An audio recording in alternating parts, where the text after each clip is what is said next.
Top quality और consistent performance के लिए सिर्फ सिल्वर पंप नाम याद रखना।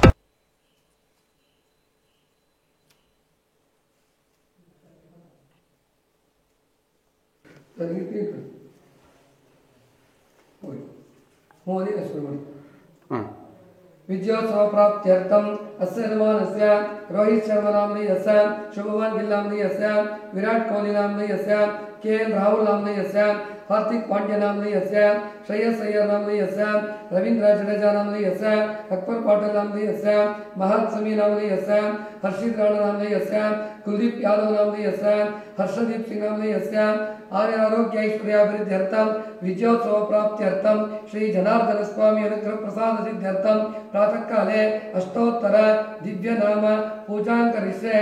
माधवाय नमः, गोविंदाय नमः, विष्णवे नमः, मधुसूदनाय नमः, त्रिविक्रमाय नमः, वामनाय नमः, श्रीधराय नमः, ऋषिकेशाय नमः, पद्मनाभाय पुरुषोत्तमाय नमः, सिंहाय नमः, अच्युताय नमः, जनार्दनाय नमः, भूपेन्द्राय नमः, श्री कृष्णाय नमः।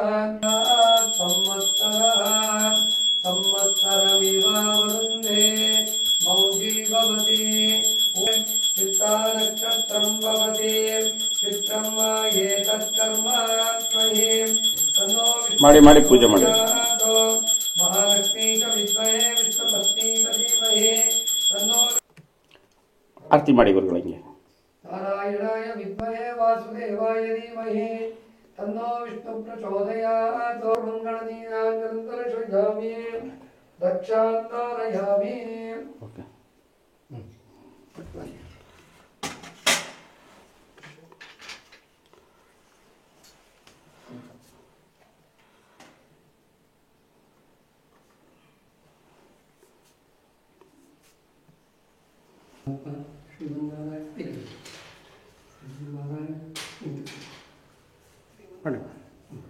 ಪಾಕಿಸ್ತಾನ ಮ್ಯಾಚ್ ಇದೆ, ಆ ಮ್ಯಾಚಲ್ಲಿ ಇಂಡಿಯಾ ಗೆಲ್ಲಲೇಬೇಕು ಅಂದ್ಬಿಟ್ಟು ನಾವು ದೇವರಲ್ಲಿ ಪ್ರಾರ್ಥನೆ ಮಾಡ್ತಾ ಇದ್ದೀವಿ. ದೇವ್ರಿಗಿಂತ ದೊಡ್ಡದು ಯಾವುದೂ ಇಲ್ಲ. ಇಂಡಿಯಾ ಇವತ್ತು ಗೆದ್ದೇ ಗೆಲ್ಲುತ್ತೆ.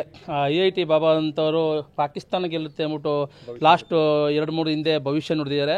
ಅವ್ರ ಭವಿಷ್ಯ ಸುಳ್ಳಾಗುತ್ತೆ. ಅದ್ರ ಜೊತೆಗೇ ಅವ್ರು ಏನು ಸನ್ಯಾಸತ್ವ ಏನು ತಗೊಂಡಿದ್ದಾರೆ ಅದನ್ನು ತ್ಯಜಿಸಿ ಹಿಂದೆ ಇದ್ದಂಥ ಏನು ಜಾಬ್ಗಾರು ಹೋಗಲಿ, ಇಲ್ಲಾಂದರೆ ಅವ್ರ ಕಣ್ಣಿಗೆ ಕಾಣಬಾರ್ದು. ಯಾಕೆಂದರೆ ಪಾಕಿಸ್ತಾನಕ್ಕೆ ಅವ್ರು ಯಾರೋ ಕೂತ್ಕೊಂಡು ಸಪೋರ್ಟ್ ಮಾಡ್ತಾರಂದರೆ ಅವ್ರಿಗೆ ಇಲ್ಲಿರೋಕ್ಕೆ ಅರ್ಹತೆಯೇ ಇಲ್ಲ. ಆದ್ದರಿಂದ ನಾವು ಇಂಡಿಯಾ ಮ್ಯಾಚ್ ಏನಿದೆ ಇಂಡಿಯಾ ಗೆಲ್ಲೇಬೇಕು ಅಂತ ನಾವು ಪ್ರಾರ್ಥನೆ ಮಾಡ್ತಾ ಇದ್ದೀವಿ. ಗೆದ್ದೇ ಗೆಲ್ಲುತ್ತೆ. ಜೈ ಭಾರತಾಂಬೆ. ಸರ್, ಬಾಬಾ ಆಗಿರ್ಬೋದು, ಯಾರು ದೇವ್ರಿಗಿಂತ ದೊಡ್ಡವರಲ್ಲ. ಸುಮ್ಮನೆ ಅವರು ಕುಂತ್ಕೊಂಡು ಅದು ಗೆಲ್ಲುತ್ತೆ ಇದು ಗೆಲ್ಲುತ್ತೆ ಅಂತ ಹೇಳ್ಬಾರ್ದು. ಮುಂಚಿತವಾಗಿ ಹೇಳ್ಬಾರ್ದು. ಇಲ್ಲ ಸುಮ್ಮನೆ ಇದ್ಬಿಡ್ಬೇಕು, ನೋಡ್ತಾ ಇರಬೇಕು. ಗೆದ್ದ ಮೇಲೆ ಬೇಕಾದ್ರೆ ಸ್ಟೇಟ್ಮೆಂಟ್ ಕೊಡಲಿ.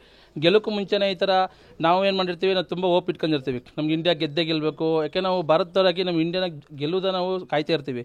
ಈಗ ಇವ್ರೇನು ಮಾಡ್ತಾರೆ, ಅವ್ರನ್ನ ಈ ಥರ ಹೇಳೋದ್ರಿಂದ ಆ ಹೋಪ್ನ ಕಮ್ಮಿ ಮಾಡೋಕ್ಕೆ ಟ್ರೈ ಮಾಡ್ತಾರೆ ಹೊರತು ಬೇರೆ ಇನ್ನೇನು ಇಲ್ಲಿ ಸಾಧ್ಯ ಇಲ್ಲ. ಇಂಡಿಯಾ ಅಂತೂ 100% ಗೆಲ್ಲುತ್ತೆ, ಗೆಲ್ಲೇಬೇಕು. ಸರ್, ಈ ಬಾರಿ ನಮ್ಮ ಭಾರತ ತಂಡ ಬೌಲಿಂಗ್ ವಿಭಾಗ ಆಗಿರ್ಬೋದು, ಬ್ಯಾಟಿಂಗ್ ಆಗಿರ್ಬೋದು, ಫೀಲ್ಡಿಂಗ್ ಆಗಿರ್ಬೋದು, ಯಾವ ರೀತಿ ಆಗಿದೆ? ಈ ಬಾರಿ ಬೌಲಿಂಗ್ ಮತ್ತು ಬ್ಯಾಟಿಂಗು ತುಂಬ ಅದ್ಭುತವಾಗೈತೆ. ಅದರಲ್ಲೂ ಬೆಂಕಿ ಚೆಂಡು ಬಿಟ್ಟಂಗೆ ನಮ್ಮ ಬೌಲಿಂಗ್ ಬಿಡ್ತಾ ಇದ್ದಾರೆ.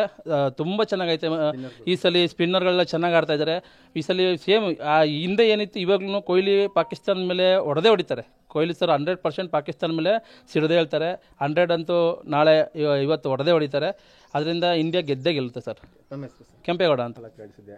ದೇವಾಲಯ ಕೂಡ ಬಂದಿದ್ದೀರಾ, ವಿಶೇಷವಾಗಿ ಪ್ರಾರ್ಥನೆ ಮಾಡಿದ್ರಿ, ಏನಂತ ಪ್ರಾರ್ಥನೆ ಮಾಡಿದ್ರಿ? ಸರ್, ನಮ್ಮ ಟೀಮ್ ಇವತ್ತಿನ ದಿನ ಇರೋ ಮ್ಯಾಚ್ಲಿ ಗೆದ್ದು ಪಾಕಿಸ್ತಾನ ಮಣ್ಣು ಮುಕ್ಕಿಸ್ಲಿ ಅಂತ ಪೂಜೆ ಮಾಡಿಸಿದ್ದೀವಿ. ಯಾಕಂದರೆ ಸಾಂಪ್ರದಾಯಿಕ ಎದುರಾಳಿಗಳ ಮೇಲೆ ಮ್ಯಾಚ್ ಇರೋದ್ರಿಂದ ತುಂಬ ಕ್ಯೂರಿಯಾಸಿಟಿ ಇದೆ. ಇವತ್ತಿನ ಮ್ಯಾಚು ಮತ್ತು ಹೈ ವೋಲ್ಟೇಜ್ ಮ್ಯಾಚ್ ಆಗಿರೋದ್ರಿಂದ ನಮ್ಮ ಇಂಡಿಯಾ ಟೀಮು ಗೆದ್ದು ಎಲ್ಲ ಚೆನ್ನಾಗಿ ಆಡಿ ವಿನ್ ಆಗಲಿ ಅಂತ ಇದು ಮಾಡ್ತಾಯಿದ್ದೀನಿ ಸರ್, ಪೂಜೆ ಮಾಡಿಸ್ತಾ ಇದ್ದೀವಿ. ಕಳೆದ ಬಾರಿ ಚಾಂಪಿಯನ್ಸ್ ಟ್ರೋಫಿಯಲ್ಲಿ ಫೈನಲಿಗೆ ಬಂದು ಹಿಡಿದಿದ್ವಿ. ಕಳೆದ ಬಾರಿ ಆ ಸೈಡ್ ತೀರಿಸ್ಕೊಂತಾರೆ ಈ ಸಲ. ಈ ಸರಿ ಗೆದ್ದೇ ಗೆಲ್ತೀವಿ ಸರ್. ಈ ಸರಿ ಚಾಂಪಿಯನ್ಸ್ ಟ್ರೋಫಿಲಿ ಇಂಡಿಯಾ ಕಪ್ ವಿನ್ ಆಗೇ ಆಗುತ್ತೆ. ಈ ಮ್ಯಾಚ್ ಅಂತೂ ಗೆದ್ದೇ ಗೆಲ್ಲುತ್ತೆ ಸರ್. ಪಾಕಿಸ್ತಾನದ ಮೇಲೆ ಪಾಕಿಸ್ತಾನ ಟೀಮ್ ಕೂಡ ಸ್ಟ್ರಾಂಗ್ ಇದೆ ಸರ್. ನಮ್ಮ ಟೀಮ್ ಇನ್ನೂ ಸ್ಟ್ರಾಂಗ್ ಇದೆ. ಈ ಸರಿ ನಮ್ಮ ಇಂಡಿಯಾ ವಿನ್ ಆಗೇ ಆಗುತ್ತೆ ಸರ್ ಚಾಂಪಿಯನ್ಸ್ ಟ್ರೋಫಿ ಮ್ಯಾಚಲ್ಲಿ. ಎಲ್ಲೋ ಕಡೆ ಬುಮ್ರಾ ಅವರ ಅನುಪಸ್ಥಿತಿ ಕಾಣುತ್ತೆ. ಇಲ್ಲ ಸರ್, ಈ ಸರಿ ಶಮಿ, ಹರ್ಷದೀಪ್ ಸಿಂಗ್, ಹರ್ಷಿತ್ ರಾಣಾ ಒಳ್ಳೆ ಕ್ವಾಲಿಟಿ ಬೌಲರ್ಗಳಿದ್ದಾರೆ.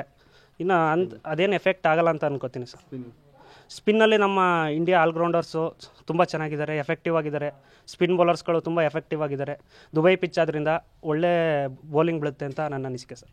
ತಮ್ಮ ಹೆಸರು? ಸರ್, ನನ್ನ ಹೆಸರು ಮನೋಜ್ ಅಂದ್ಬಿಟ್ಟು.